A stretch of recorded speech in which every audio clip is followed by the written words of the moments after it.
Okay. Okay. Hello. Hello. Yeah, cool. Well, I don't know if we're actually live yet because I haven't seen it pop up yet on Newton now, but It hopefully it says it's will. live on Newton Give me a now. second here. Okay. Oh, here it is. Great. Alrighty. Well, hello everyone. Sorry for that delay. I swear I tested it 3 times, but of course when you want it to work is when it doesn't work. So I'm just gonna, we're gonna get this started finally. I appreciate you waiting, and I'm just gonna go ahead and share this to Newton Public Library so that others will start seeing it too. We figured it out. How to spot real news. All right. Sharing that. And now that this is finally going, let's get on. We've got me and Dan. We're from Newton Public Library. Let's introduce people. I'm Sam Jack. Dan's the other guy. Well, actually, no, 4 of us have beards, so we can't do it that way. There's Danny just waved, and we've got Joey Young from Kansas Publishing Ventures, publisher of Kansas Publishing Ventures, Chad Frey, Newton Kansan, and Adam Strunk, Newton Now. Cheers. So, yes. So I'm going to go ahead and get our PowerPoint going for the initial part that me and Dan are going to do. And then we're going to open the floor for questions. If you just want to, type your questions into the chat box there, and we'll see them and respond. So let's get this going. Share. Okay, yeah, and just to make sure it's muted so we don't get that echo. Alrighty. So, all right, we got the PowerPoint going, and actually, Dan, it's probably simpler at this point. Why don't you I'll just advance the slides when it seems like the right time. All right. So you can go ahead and start with your part here, Dan. Okay, well, I'll just go ahead and minimize the screen with everyone's pictures here, and go ahead and have Sam go ahead to the first page slide here. And I just realized that my notes have probably minimized as well. So, Sam, I'm still looking at your Facebook. Oh, whoops. So go ahead and do the next slide for me. Okay, all right. All right, so Pew Research study did a survey in 2016, and they found that 23 of the respondents have shared made-up news stories knowingly or not. And of those people who have done that, everyone has said that fake news has caused a great deal of confusion for them on social media and in their news feeds. So hopefully our goal today with this program is to give you some tips and tricks and some ideas on how you can be a more savvy news reader, and hopefully our guests will maybe be able to give us some things that we don't know about. So next slide. Or I can thumbs up. So here's just another poll from Gallup from 2016, and it breaks it down by gender or by age, and it says this is just trust in the news media, and as you can tell, it's not a new thing for trust to go down. It's been going down, but I believe actually I saw something that it's actually starting to go back up again. So next poll. So we're going to start off with some terminology. So here we go. So our first terminology, I believe, is clickbait. So clickbait is kind of all these terms are a little self-explanatory here, but clickbait are literally news articles where the headline makes you want to click on it, and a lot of times these news articles don't really have anything of substance. They just want you to click on them to get the ad revenue to their website. So we have some great examples over here. If you dip these foods in sauces, and they'll reveal a beautiful truth about you. They're kind of like quizzes. there are some popular websites that use these a lot and to no avail. So next one, Sam. So we got satire news here. Our picture is from one of my favorite satire news websites. It's a Mennonite themed one. But satire news is literally their news sites that make fun of the news a little bit. And they're usually funny. The big thing with satire news is if you look hard enough, they will tell you that it is a satire news website. So the best example would be The Onion. If you go to their FAQ page, they will tell you that this is all just a joke. It's not real. So you can always check the About Me pages on some of these news sites, and if it is a satire news, generally they'll tell you if it's satire news.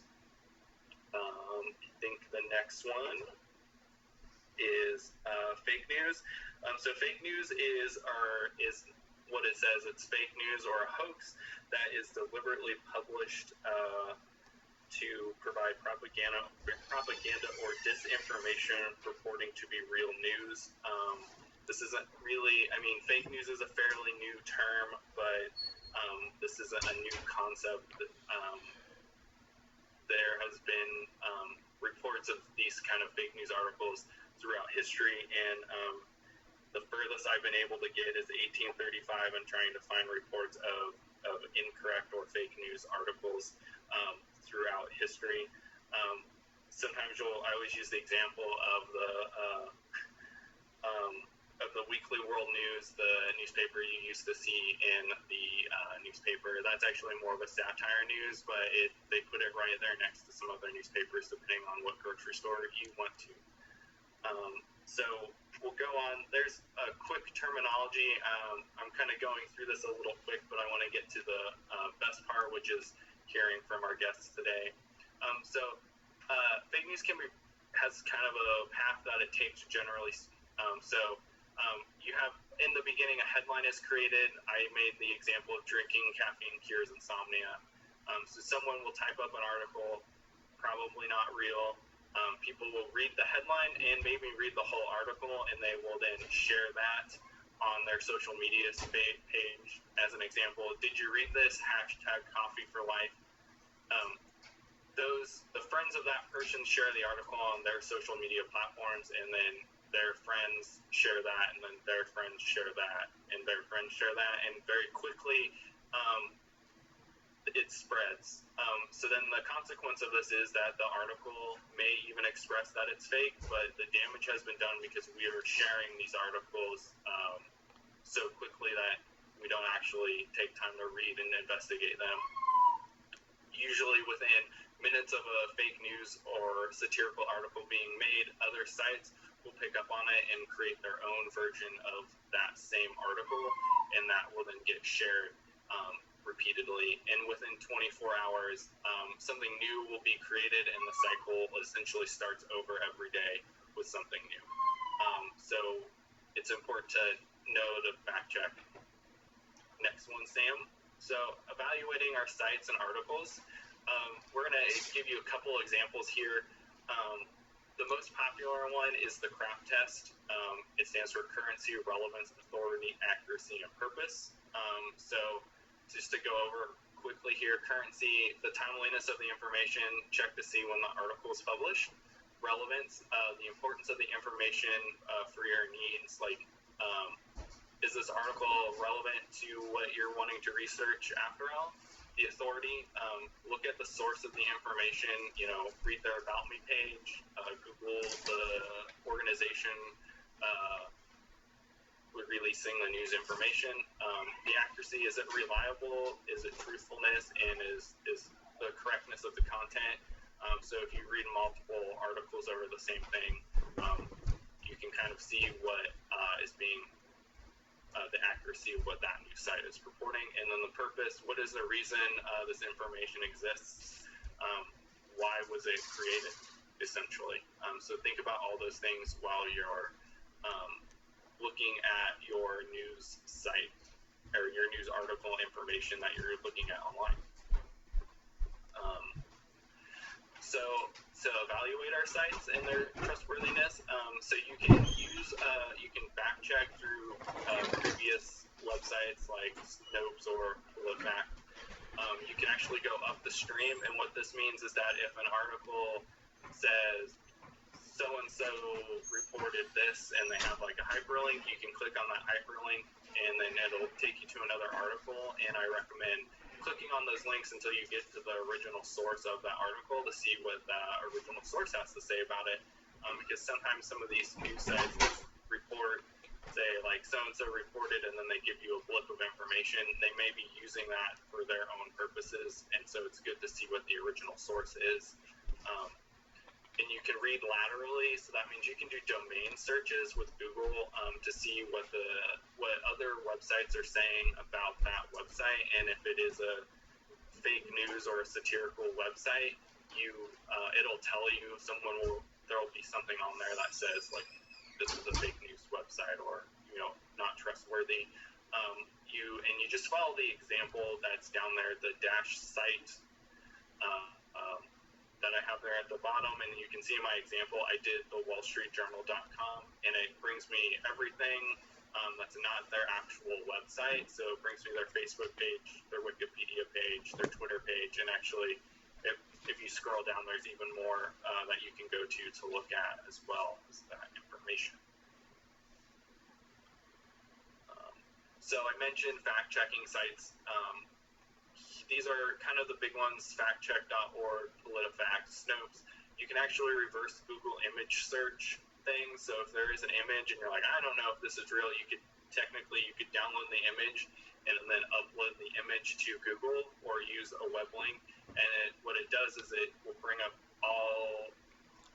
it'll search through their images and show you all the different images that are similar or relate to that image, and you can actually organize it by date as well, so you can go back and see how far that image exists. And sometimes if it's a doctored image, they'll actually show you the original image as well, that you can do. And then another thing is see if there are other news articles claiming the same thing that you're reading on one website. It's important to keep our confirmation bias in mind. I'll let Sam take over on this part. You're muted, Sam. Okay. Man, I'm just doing great with this stuff today. But thanks, guys. Yeah, someone earlier said my audio was light, so I'll try to speak up. Let me know if you can't hear me in the comments, and I don't know what I'll do if that's the case, but try to do something. So anyway, I just went through, and since all this stuff with COVID-19 started, I've seen some stuff that I think falls into that category of fake news. I'm just going to highlight two, and I'm sure that some of you have seen the same stuff as well. Just to kind of segue into our conversation, give us some stuff to talk about.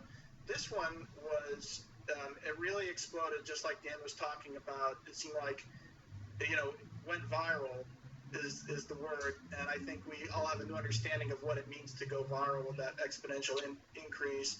This is a kind of an image that is claiming that the virus gets stuck in your throat for 4 days, and if you gargle with salt water, you'll eliminate the virus before it goes down to your lungs. There's no truth to that. I mean, gargling can't hurt, I guess, which is the thing. I mean, it gives people something to do. People know that even if gargling doesn't help, it won't hurt.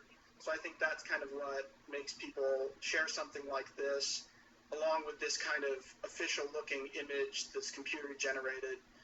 I started saying earlier, maybe this advice only works if you're blue, and that's the real problem with it. So then this is another one. This is a little, and I saw this from several different people, and I can understand why this one went viral, because it's a little more ambiguous in that it does claim some authority. Like it says, okay, this is from Johns Hopkins University. So if you've got your media literacy goggles on and you're looking to determine if something is fake or not, you see, oh, okay, it's from Johns Hopkins University. That sounds credible. They're a university. And then it's like, it's basically text that got copied and pasted quite a bit, where And when you get into the text, it's a little more tricky than that one that's just, flat out no basis at all. Because it mixes some things that are true and some things that aren't true and some things that you just kind of have to question. So, for example, it's like the virus is very fragile. The only thing that protects it is a thin outer layer of fat. Well, that's true. But then it goes on to say, like, the best remedy is soap because the foam in the soap is what cuts the fat. It's true that soap is great. It doesn't really have anything to do with the foam per se. There's plenty of, like, non-foaming hand soap that will work. So then this thing about never shaking used or unused clothes because you'll shake the virus off, there's not really any factual basis behind that. And it kind of goes on that way.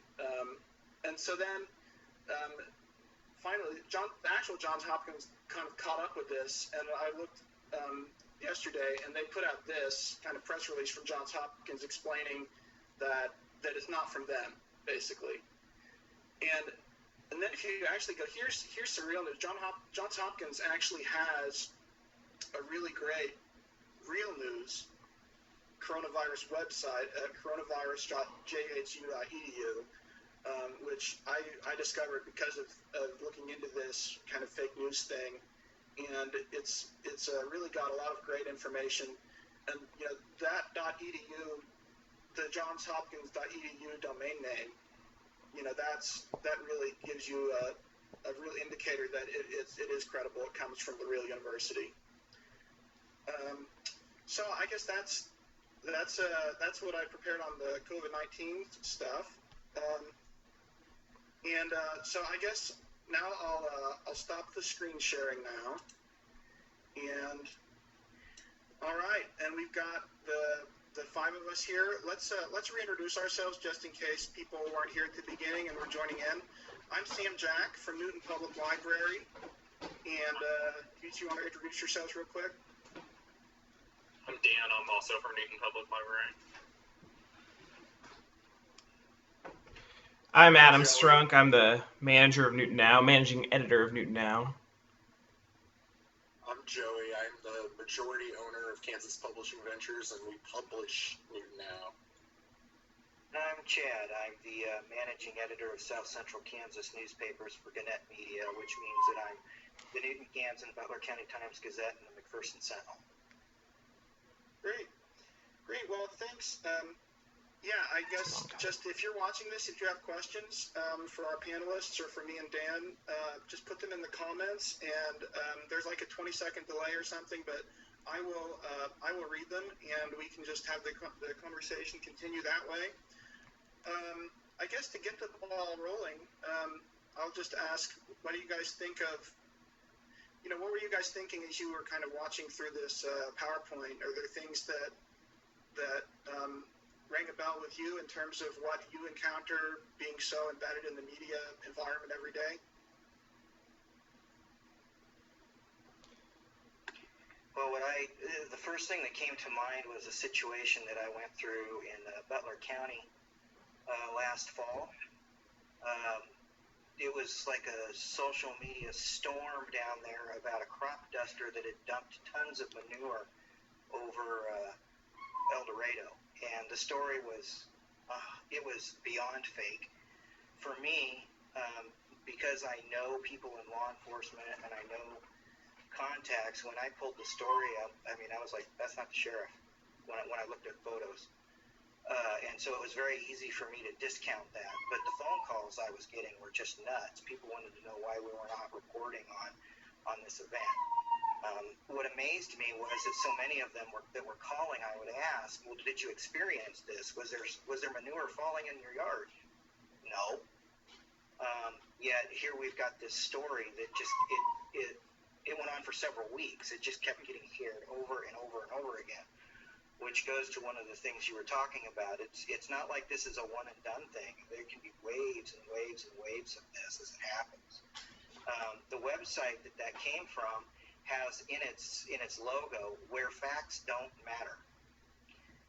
So sometimes it can be really easy to spot some of these things if we're just willing to look. And I did look, and I didn't even acknowledge it in the publication that was going on. And that might have been a mistake on my part simply because there were so many people riled up by it. But it does happen, and I guess one of the big points for the folks that are living here, it can happen here. And it's not hard for anybody to be publishing something online. It's quick, it's easy, and it's cheap. As a consumer, you need to be a little demanding, and you also need to be a little discerning in what it is you're seeing when you're out there. Yeah. I guess I was thinking. I started working at Newton Public Library back in October, and before that I was a reporter at the Times Sentinel, which is based in Cheney. And you telling that story about the crop duster, I think that the two big ones kind of panics based on questionable reporting was the clowns, the crazy clowns. Do you guys remember this? Yeah. The idea that clowns would attack you, and then the other one was Momo. The putting the Momo in the videos that supposedly would cause children to be disturbed or something, and those were kind of hard to address as a local newspaper, I guess, because it did seem like it really freaked a lot of people out, but there was nothing you could really pin down about it. Did you guys kind of? Yeah, and I mean that hits on a point like that I wanted to make, because when we were gonna do this, I sat and thought about like what do I see shared most often that's just wrong. There's a ton of sites out there that basically present themselves as a TV station for somewhere. It's always like KBIX or KSB blah blah blah. And they put some kind of a TVE logo, and it's really easy to make a TV station looking logo. And then they just put something up there, and it can be from whatever town. But it's 100%. They're always false. But if people would just look at the website and notice, like as a rule, like some of the national news sources you've heard of, but like as a rule, if you see something that's showing itself as local, but you can't find the local town it's tied to, usually that's like a huge red flag. But there was a lot of that stuff coming out of those like fake pseudo like TV news stations, and I understand why it's easy to be taken on some of that, because some of the stuff that our regular TV stations post isn't much further from the result. But it's something to really look at. Like obviously we're all biased in this conversation because we're all newspaper people, but like folks know their local publications. Like Chad's on top of stuff, like we try to be on top of stuff. Like if there is something that's going on, say in Newton, Kansas, that is threatening health or safety, it's fairly likely that one of us is going to be putting that information out. And I think that's a really important thing for people to remember is like, if you do see something, it is out of control, like by all means, like give us a call. Like if we don't mind hearing about that, and we don't mind setting you in the right direction. But like it is also good to kind of wait for that measured local perspective that you will see eventually, if something actually is going on. Yeah. And we're going to verify stuff. Yeah. We're gonna go to the absolute best local source to verify something. And one of the important things to look at, and when you're looking at some of the stuff that Adam mentioned, if there's a quote-unquote official source behind something or that is cited, it's really easy to find out who that person is. If you're curious, for example, you want to know about something that happened in McPherson County, and you see a story that quotes their sheriff, within 3 minutes, you can be looking at that sheriff's photo and contact information on the official county website. So it's really easy to verify that stuff. And with the COVID-19 stuff that's been going on, it's really easy for people to, when they're turning to myself or Adam, it's really easy to know that we really are talking to our local health department, and we're really talking to the real people. Yeah. Yeah, and I guess there was a question, was there a clue that the fake Johns Hopkins article was fake? I would tend to trust Johns Hopkins.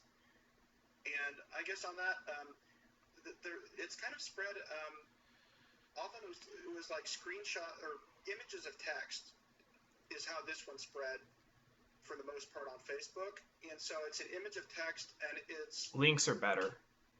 Yeah, and so the way that, like, okay, when I see an image of text, my immediate thought is like, okay, where's the link?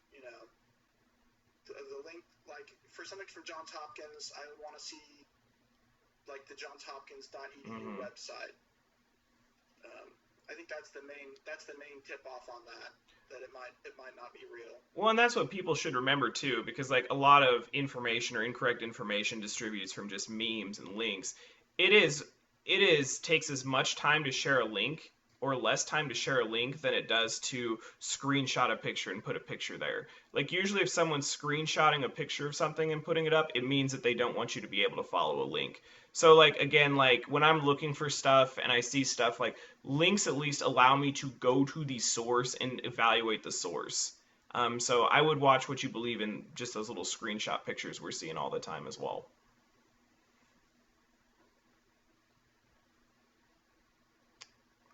Okay, yeah. So I guess I'm hearing that we still have audio problems. I think that Adam is the only one that has direct audio feed, and the rest of us are just heard because Adam's computer speakers are speaking into Adam's computer. Oh, woof, guys. I'm sorry. Let me try to crank the speakers here. It's a garbage computer. Maybe that'll help. Is anyone muted? No, we're all good. Okay. Maybe we can hear a little better now. Yeah. So hopefully that's a little better. Sorry about that. And also sorry to the folks that missed the beginning. This will be archived after we're done with this, and then you can go back and watch the beginning if you like. Let's see here. I guess and then I guess another thing would be, so we kind of talked about stuff that falls into the category of hoax, or just, the sort of viral misinformation, but something like that, like the two coronavirus memes that I was talking about, there's not really a discernible agenda behind the spread of those or anything like that, So I guess, what do you guys think about the more political side of fake news in terms of how the concept of fake news has become part of the discourse, well, and used by politicians?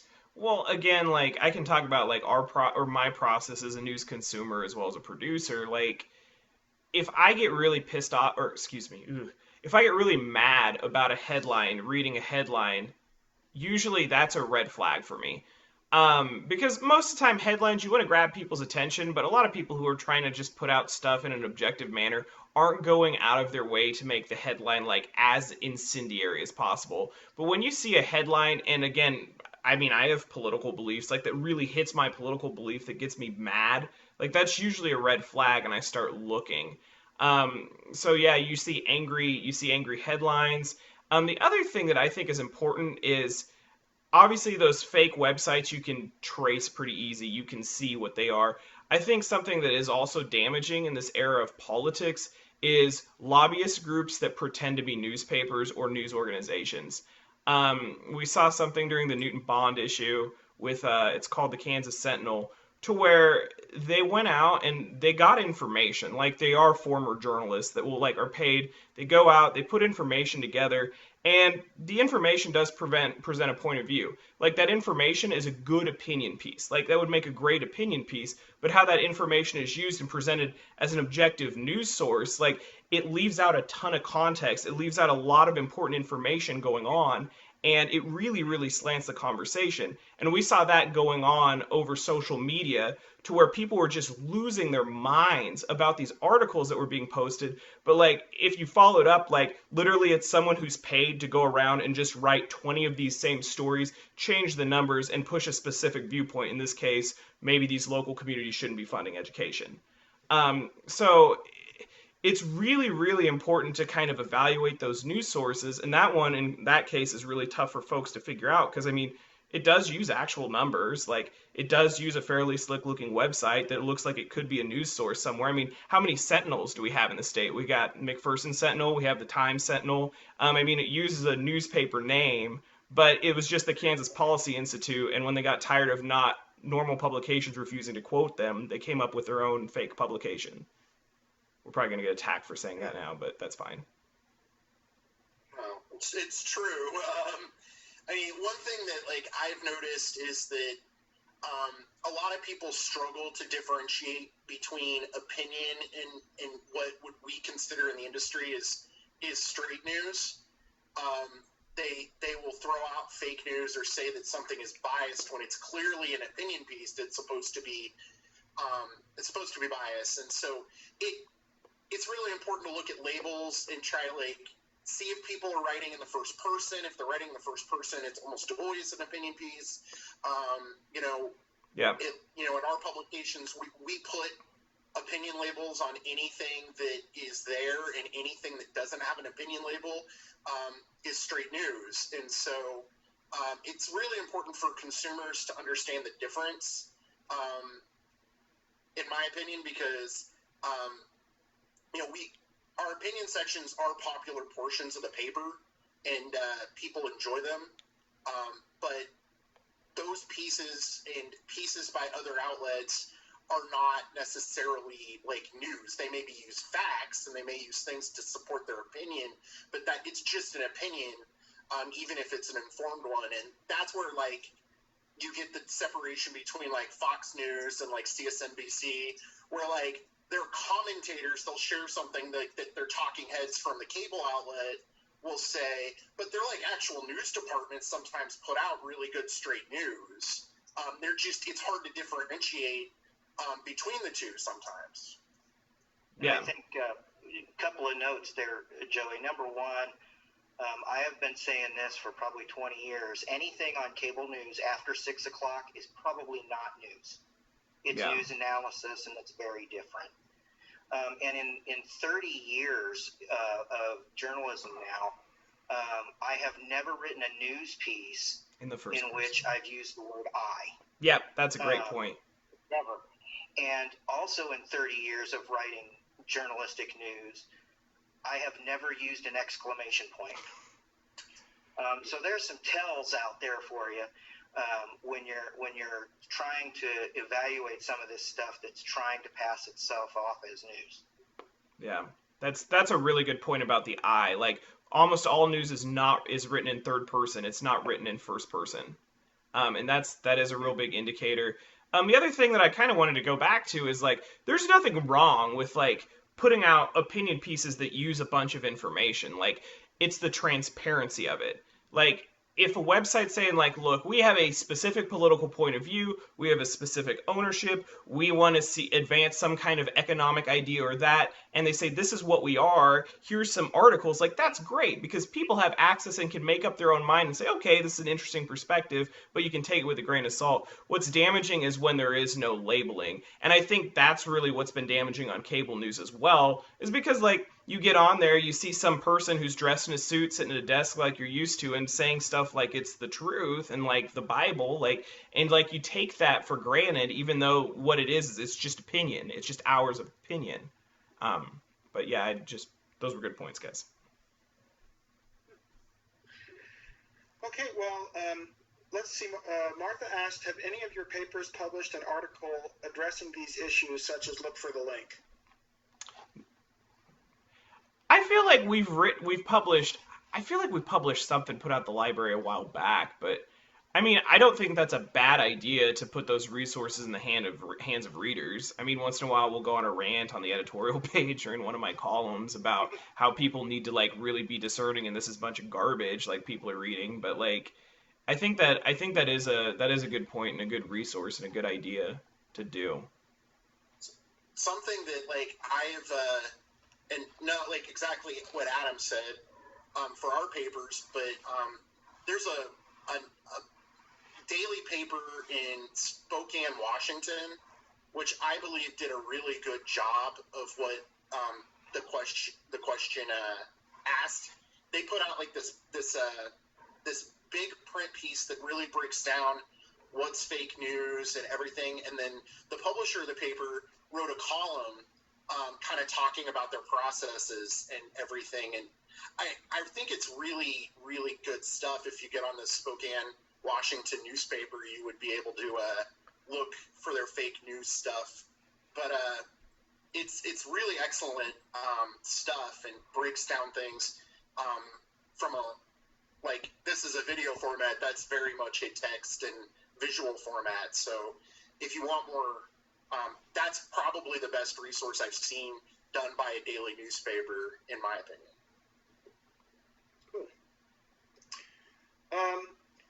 Let's see here. Lisa asked, why aren't there more consequences for intentionally creating fake news?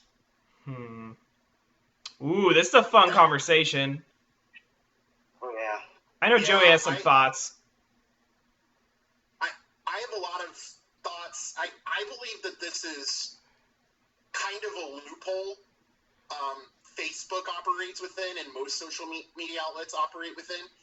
Facebook, Twitter, Instagram, all these social media outlets prefer to call themselves platforms rather than publishers. So as newspapers, we're a publisher, but they're a platform. So they're not responsible for libel laws or really anything because they consider themselves a platform. I think that that's kind of garbage, and I think that's a law that needs to change because they are a publisher. People are getting news from Facebook. They're scrolling their feeds. They're clicking on things. We're responsible as gatekeepers for what goes into our brands, and they're really not. And it's very dangerous to operate in that world, in my opinion. It's interesting because Mark Zuckerberg recently, Facebook has come out and said that they're going to start taking down stories that are fake about COVID-19. Yet a lot of that wasn't happening during the 2016 election. It's like the Wild West right now. One thing that's really, it's a complicated issue from an actual publisher standpoint because punishing news outlets for putting out stories is like a very slippery slope. Most publishers, if they see that they've made an error, are very upfront about that error. They will put a correction out, and they will try to make sure that the audience understands what the error was and why it was made. Most news outlets are not actually putting out quote unquote fake news. The problem is that a lot of people who are from foreign countries or have certain political agendas, and to go after all media to get at them would probably be counterproductive. I prefer that they pretty much force Facebook and Twitter to come up with some sort of filtering program. Which would be more efficient. And it's not even complicated. Like, as publishers, we have a political liability. Not a political, but like a liability in the sense that, like, we're liable for what we put in our paper. If something was, like, malicious, provably false, and, like, done in a malicious way, like, we would be legally liable. Legally was the word I was looking for. Facebook, like, isn't. Like, if you treated Facebook like every publisher, like, every newspaper, every TV station is treated, like, things would clean up real fast. Because they could be sued for some of the wrong information or the damaging information that's put on there. But right now they don't operate that way. And that's why you're seeing so much erroneous information pushed on there is they don't have a financial imperative to police themselves. It's the opposite. They make money through ads on how much information they can push out. And a lot of that information is false. They don't care. They make money. And so until they change the laws and treat them as every other single media organization in the country is treated, like, it's not going to change, but that's the quickest way to change it. I agree completely. And there's also, when you take a look at, there's political fake news and then there's just fake news, right? And when you look at the just fake news, the difficulty you have is that our libel and slander laws sometimes are just not sufficient to deal with it. Yeah.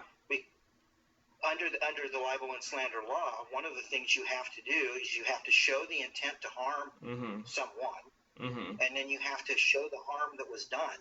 And if you pull up a news story and there's not a single real person in it, who did they harm? Yeah.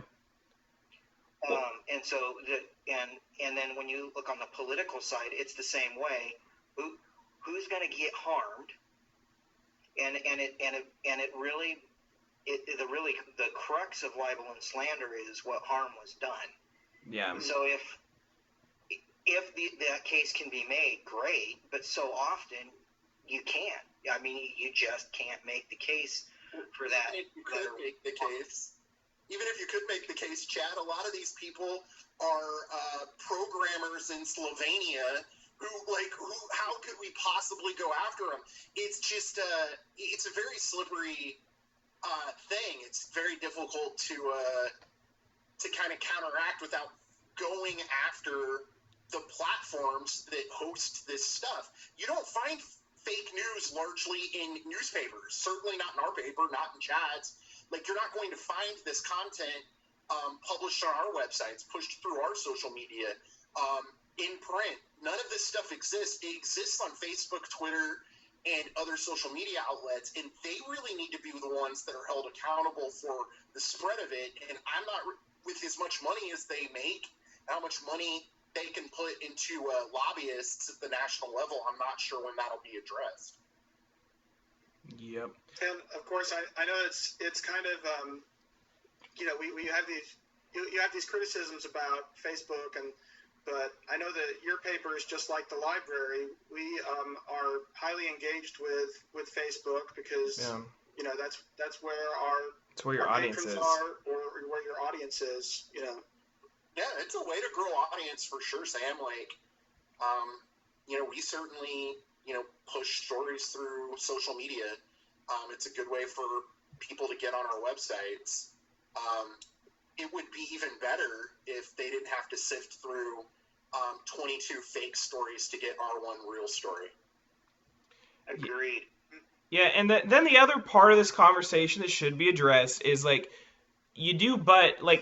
where do you butt up against First Amendment rights too? Because the other side of this coin, because I've been in these shoes, so you get a politician, you write factual information, or someone who's running for office, you write factual information, and they don't like that because it might be damaging. The first thing they do is, well, I'm going to sue you. Now, we do have our laws set up to protect a free press from reporting factual information. I have to meet two tests, basically. One, was it factual? Two, was it not published with malicious intent? If it meets either one of those, I'm protected. But if you could prove that I published something erroneously with malicious intent, that would remove that protection. But if we do soften those, we've seen that in a lot of different states, politicians, someone doesn't like a story, and so what do? They sue a publication, and a lot of times these politicians have more money than the publication, and then that goes on and on and on, and it's just a bad legal battle. Weirdly enough, in Kansas, we have really good, they're called SLAPP laws, but they protect publications from these erroneous lawsuits that aren't legitimate. But it is a really tough balancing act going after what we can clearly see as fake news, but then not setting some kind of a precedent where we also make it incredibly difficult to write factual news about politics. guess that kind of goes into Dana's question with a similar point. If the laws were more effective, how might the likes of President Trump take advantage of it? Just you can't. There might be unintended consequences, I guess, is what that's kind of saying. So absolutely. I think there's unintended consequences with really any of these types of decisions. It's really why I feel like the most effective way would be for us to hold even personally hold the platforms accountable. Just like if somebody's upset with something that published in our paper, somebody can get a hold of ownership. They can get a hold of me.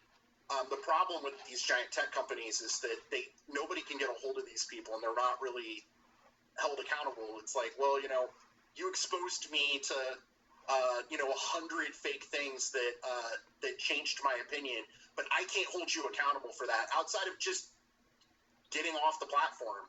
And maybe that is something that as a country we need to have a conversation about is, if these platforms are unwilling to if they're unwilling to do certain things, then we are unwilling to allow them to exist, and we will just pull our profiles. Well, and that's the segue and to circle back into this conversation we're having right now.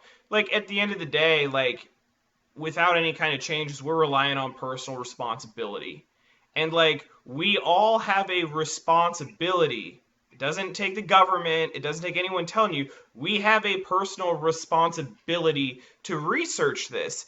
And people who will just say, well, I didn't know, I liked the headline, so I just shared it, I didn't really read the article. Like, those people should be called out. Because those people, think of a virus. Like, when we're talking about a virus, those are the asymptomatic carriers. The ones who are just like, oh, I kind of agree with this. I'm going to just share this garbage. Because then it goes to the next person who in their group, in their little bubble, shares the garbage. And that's how it spreads. With people taking responsibility and saying, I'm going to just look and make sure this is right and maybe not share it. Like, that's how you stop this. But then again, like, it takes time. It takes time to do, and we're in our little bubbles, and it's fun to share stuff we agree with. Like, in my entire life, I've shared a few things that weren't right. Like, and I feel bad about it, but, like, it happens. But, like, the other side is, like, we just need to really, really try harder, and, sometimes it's being polite on there and being like, hey, just notice this isn't quite accurate. Maybe this isn't factual. Like, it's the willingness to have those conversations and point it out to people. And I know that's really uncomfortable, and probably no one else wants to do that because, like, I'm a pretty confrontational person, so, like, I'll do that. But, like, it's gonna take us all to have a little personal responsibility here. One way that I do that, Strunk, is that I don't do it in the feed. I will message someone and, like, do it in private and kind of be like, hey, like, I'll address this publicly if I have to, but, like, you really probably should look at this and think about deleting what you posted because of these 3 reasons. Yeah. And, like, that kind of allows that person to save a little face. Maybe they learn something, and then they're not ashamed. Yeah, because some people, most of the time... Go ahead, Chad. One thing for Adam and Joey, one of the things you guys we need to remember, we're wired a little different. Because we're wired, verify. Mm-hmm. And we're going to do the research. The problem that we have is, in some cases, our parents who won't or don't. Yeah. And take something like the Daily Bonnet at face value. For sure. And that's a difficulty. The Daily Bonnet isn't causing a whole lot of damage, let's be honest. No, it's not. But it's enjoyable. I spent several months in church explaining that our president we're not banning Anabaptists from our country. So, it happens, right? Mm-hmm. It's funny. Yeah. I mean, one thing you have all pointed out that I think is important when you look at a news article is go to, like, see if they have first a contact us button, and 2, what it says when you contact them, because any news site, there will be a way to contact somebody for that organization. And a lot of those, like, even the satire, like the Daily Bonnet, you have a way to contact the Daily Bonnet. They don't hide that you can email him and say, what's up with this? But some of these, like, sites, they're so slapdash that they forget to put a fake email in there for you to email. Great point. Like, I know that, like, every newspaper I've ever worked for has a staff page with emails where you can, like, contact the people who write these stories. We have a meet our team page on harveycountynow.com that shows not just, like, who these people are, but their photos, and, like, you can physically see who these people are and then contact them. Like, I feel like any level, like, those are really simple ways to figure out whether or not something's real. Like, I know that on a lot of the big media outlets now, at the bottom of the story tells you who the writer is, how to contact them on social media, how to email them, and honestly a little bit about them. Like, hey, this person is so-and-so and so-and-so, and they've been the senior writer at this publication for 35 years. Like, that's really helpful and something that can really give some legitimacy. For consumers, there's one thing to remember. A true journalistic organization, like the ones that are on this call, we want to hear from you. Oh, yeah. Yeah, we want you to email us, because that's what leads to our next good story. Yeah. We're not going to hide from you. We want to hear from you. And that's why we're so upfront with our email addresses and our phone numbers and everything else. We really do want to hear from you, and that's a truism for any true journalistic organization. Well, and one thing that I believe the three of us would 100% agree with, without question, is, and this doesn't help with national sites, but from, like, a local standpoint, even if you see a mistake in one of our publications, like, we're not doing this on purpose. Like, it's like we are fallible. We can make a mistake, but, like, all three of us have to face our community in the grocery store and at the coffee shop. Like, we're accountable human beings. Like, we live where we're reporting. And so, like, that's just more proof that, like, what we're doing is factual, and we're really trying to verify, and we're really trying to get the right story, because, like, you can find us, and you can't find the national owner or editor or whatever. Like, it's hard to find those people to hold them accountable, but, like, the three people in this call, You run into us in the grocery store. I've had plenty of you guys corner me about a store you've either loved or not loved. It's a thing. Right. And speaking of contacting us, I would add that, at Newton Public Library, we're a resource too. We're here to answer people's questions, and we're willing to do research for the public if you ask. So, I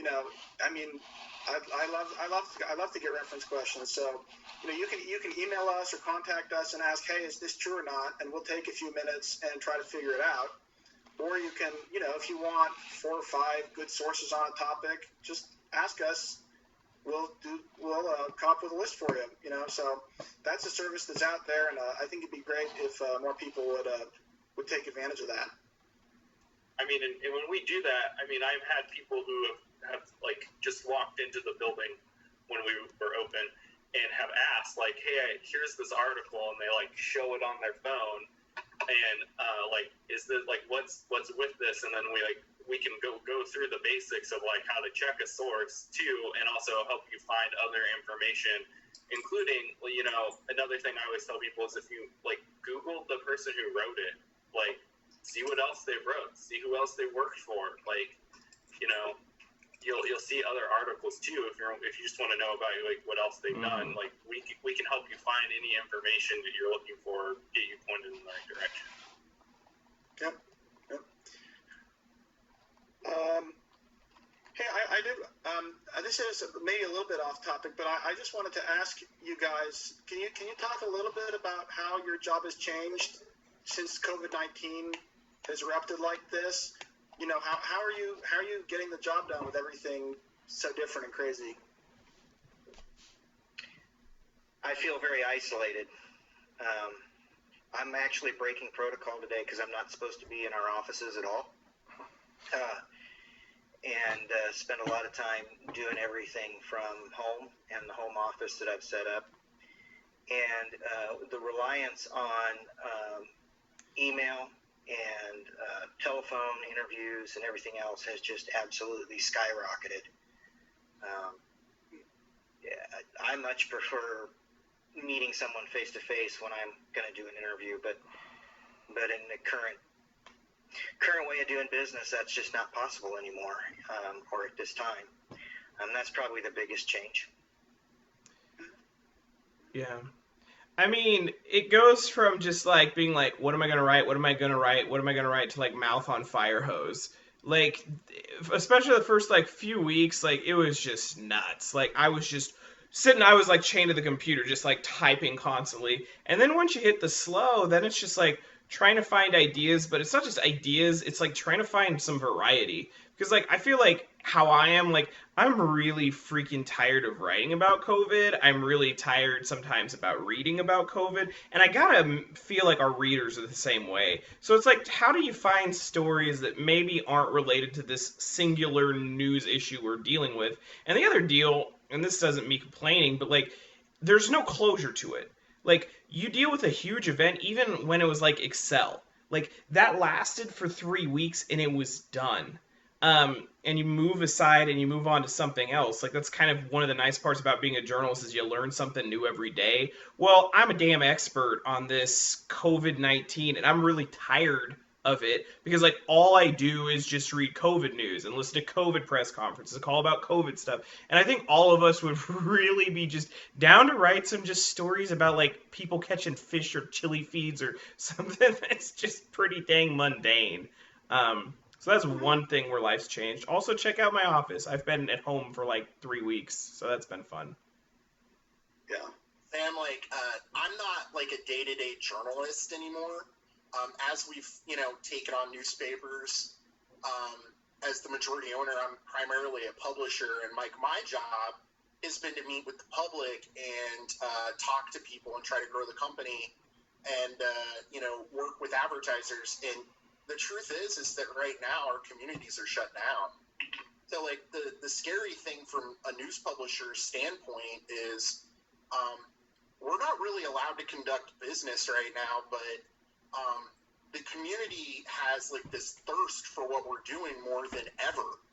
And so Adam's working his tail off, Chad's working his tail off, but like there's a very difficult way for us to monetize that and try to work to try to make any form of money during this, despite the fact that everybody's consuming our products a ton. Our website traffic almost doubled in March.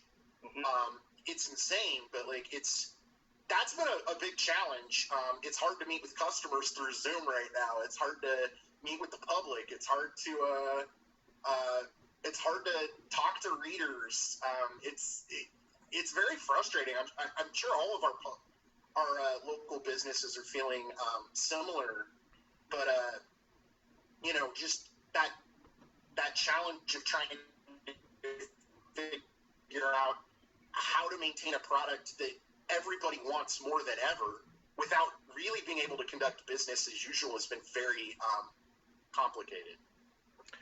Well, just like little goofy things like getting art with stories, right? Because like we want all our reporters to be careful. Like we don't want our reporters getting sick. So like how do you get good like photos in the paper when you're not supposed to meet? And so like some of our reporters like Wendy have gotten really good at like doing these like phone interviews and then like masking up and like rolling out to the seat and staying 6 feet away and trying to find some kind of photo to run. It's just there's been a lot of really weird challenges you wouldn't have thought about.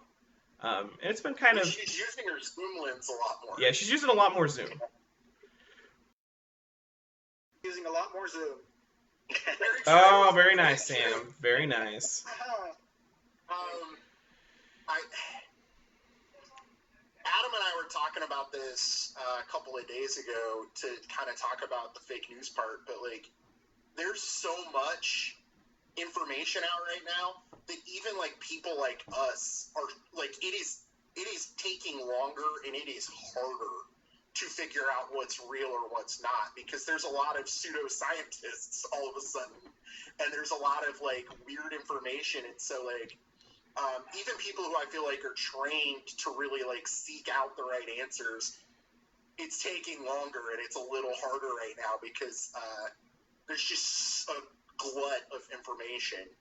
Well, and not to come off as a jerk, but this is a point that I would want to put through. Like, it's not just looking at news sources when you're trying to evaluate what you should be skeptical or not. It's who in your friend list is sharing the feed. Because, like, I'm just saying, like, if that kid wasn't that bright in biology when you went to high school with them, they didn't magically wake up one morning and become a medical expert. And so it's really being a little bit like, do I know that this person's a fairly sensible person? It's kind of like, think of it like a virus, right? So, like, if there's someone who's coughing and who's got a fever, like, you don't want to be in the same room as them. Or if there's someone who's healthy, maybe you feel a little more comfortable around him. So it's like looking at that and being like, okay, is this person a sensible individual who would probably take the time not to share a bunch of garbage? Or is this person an idiot? And that's something that I think is important for people to pay attention and think about. I think you hit the nail on the head there. We all got cousins. It's That's hard a good to know. point. But that's the thing. It's hard. It's hard to know. I mean, I've got a college professor who I follow on Twitter who is a literal genius. You know, like she's a literary genius, and she started tweeting out, you know, fake news, questionable stuff. So I think that even if it's somebody that you really respect. Well, what was she? Just not to interrupt you, Sam. What was she tweeting out about? What was the subject she was tweeting out about? It was stuff of, you know, actually it was kind of conspiracy-minded stuff. I don't remember exactly. And actually, I did what Joey was talking about. I actually messaged her privately and was like, "Hey, you might, because I respect her. So I was like, "Hey, you might want to take a look at this. I'm not sure it's quite true."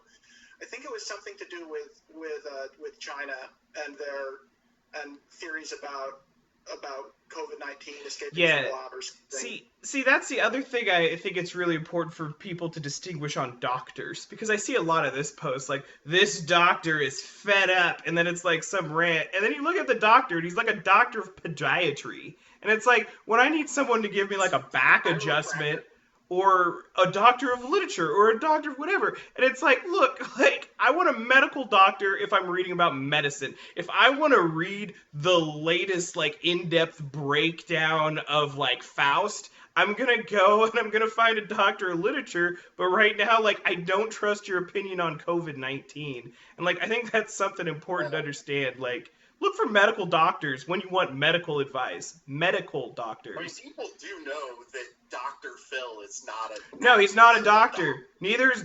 Yeah. No, don't get me started on Dr. Phil and Dr. Oz. He's not a real doctor. Well, he's a doctor of psychology. Right, yes. He's not like, you know, like what Adam was talking about. Like, he should not have, like... He should not be held up as, like, this medical expert. Right. And speaking of Dr. Phil, sort of, Lisa said personal local stories on our mental health would be interesting. I don't know, just a new suggestion for you guys. I think that's a great idea. We wrote a couple weeks ago on how you could keep your mental health in check, or how you could deal with this, because like I'm getting all kinds of squirrely at home. I can't imagine what everyone else is dealing with, but I do think that is something, like, as time goes on, we do really need to cover, because I think it is a big aspect of this. I think that it's going to be a very important thing to be following probably 6 months from now. Yeah, for sure. Especially in the area of juveniles. That their whole world has just been absolutely upset in every way possible. And I think we're going to see some pretty serious ramifications from that. Yeah.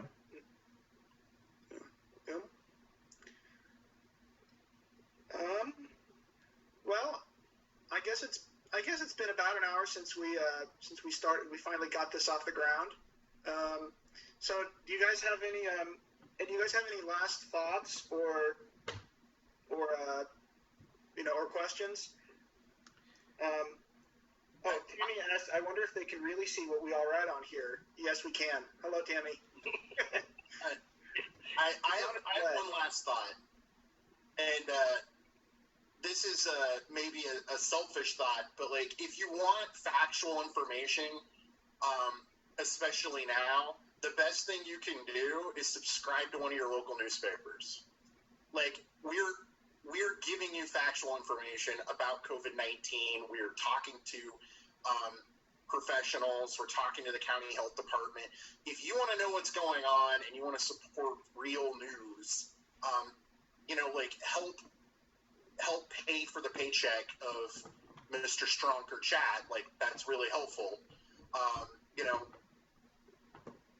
For us, it's with tax in Harvey County, it's $54 a year. It's not a lot. So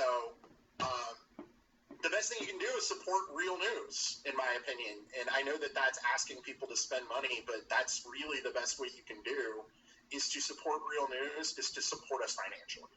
Yeah. Yes, and I want to mirror that because one of the real struggles that I have had, and this is for years now. This costs money to do. Mm-hmm. Yup. And I got 3 kids that I've got to feed. My corporation's doing furloughs. I probably won't be able to feed those kids for a couple of weeks this month. This costs money. And there is no such thing as free news. Somewhere along the way, somebody is paying for it.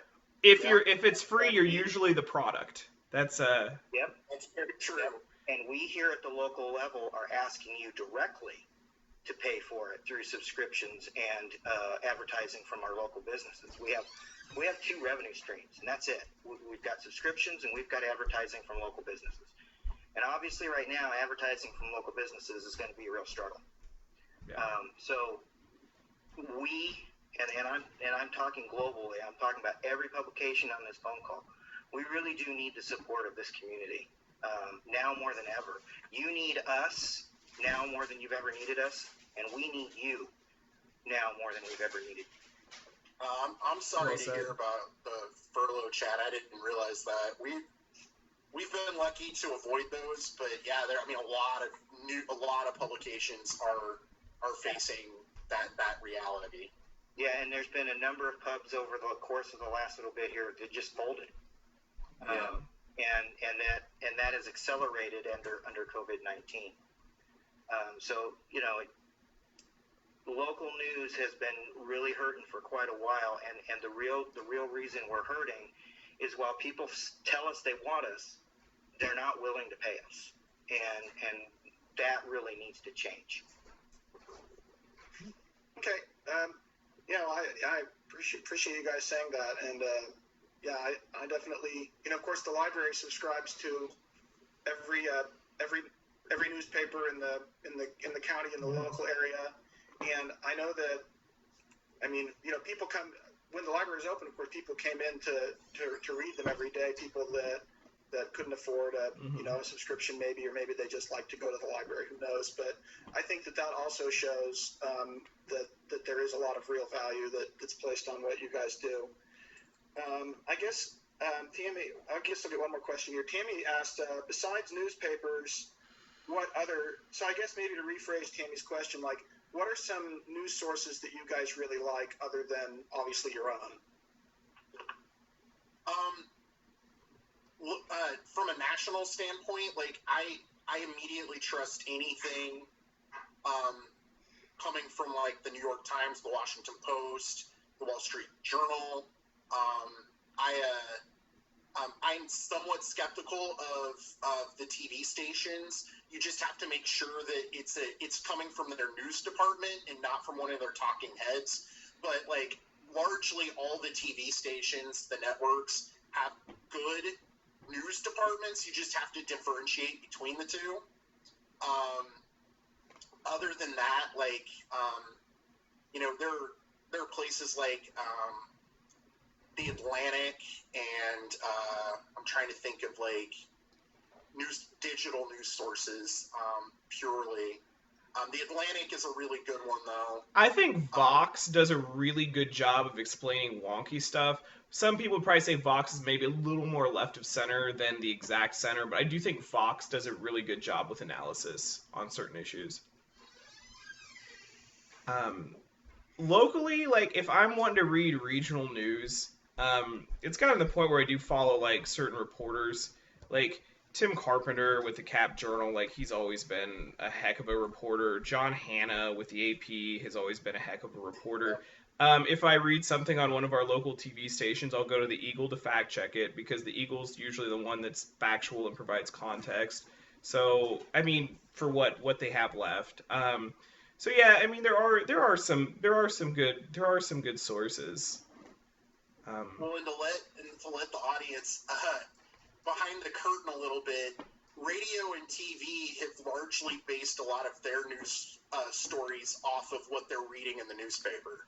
Oh yeah, we're their tip sheets. Yeah. Like back in the day, they used to read the newspaper on the radio, and that was their news department. So like, they're oftentimes looking at what our reporting is doing, and then they're taking our link and turning that into a 30-minute or a 30-second or 3-minute news piece that they can air at 10 o'clock. They do original reporting, but they do get a lot of their ideas and a lot of their segments from stuff that we've already done. And going back to the question you asked there, Sam, I watch all the cable news networks, and I do mean all of them, except the ones that I don't actually receive in my package. So CNN, MSNBC, CNBC, Fox, Fox Business. I think I've got that one too. I watch them all, but I turn them off at 6 o'clock because once the journalists are out of the building, I get really depressed watching some of that stuff. And it doesn't matter if I'm watching MSNBC or Fox. It really doesn't matter. That stuff just drives me absolutely up the wall. But their actual news shows, they do a pretty good job. And of course, then I can always take to the internet and go find the local sources as well. But bottom line, too, is that she's asking for other than newspapers, but when you start wanting to look into things locally, and I'm talking anywhere, right? So if I want to know the latest on the balloon festival in Albuquerque, guess where I'm going to find that from? I'm going to find that from the Albuquerque's newspaper. That's where I'm going to get it because a lot of markets aren't big enough to, or just aren't going to support a radio or television station. Well, and not to... I missed one that's really, really important to mention, in my opinion. National Public Radio, NPR. Oh, yeah. Your local NPR station, I don't know if I've ever found anything that I have seen that I distrust from NPR. Yes, my very first job was working for an NPR radio station doing news for them. They are phenomenal. And then KPTS also has BBC News evenings, and that's a good one too. And one of the reasons that's so great is it's the actual British broadcast, so they don't have a dog in the political fight over here. So you're getting great neutral coverage on issues from them. Well, and the other thing comes down to format and what you're looking for, right? If you're just looking for like the top hits, like some of these other formats work fine. Again, I'm biased because I work in like print. But like certain things like say NPR even, because I listen to NPR every day driving into work. They're also limited by format, right? You can only get something in a minute or a minute 30. And so there's some times where I'm just like, okay, come on, guys. This is morning edition. Like, provide some context here. Like, there needs to be some context. And, like, that's the deal. Like, I think NPR is really a great thing for just kind of a piece of everything going on.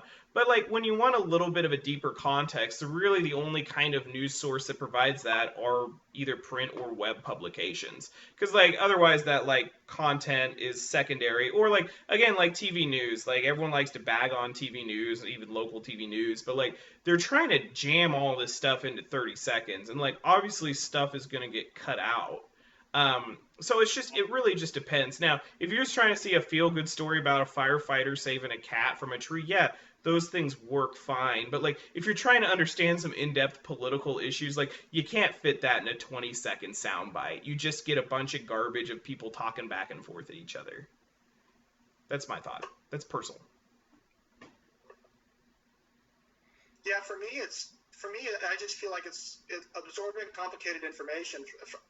People are different, but for me personally, it's way easier for me to do that by reading than by watching. So, when I watch cable news, or I just get impatient because it takes so long to traverse the information compared to reading a news story. I guess that's just my personal feeling about it. Yeah. Yeah. Well, let's see here.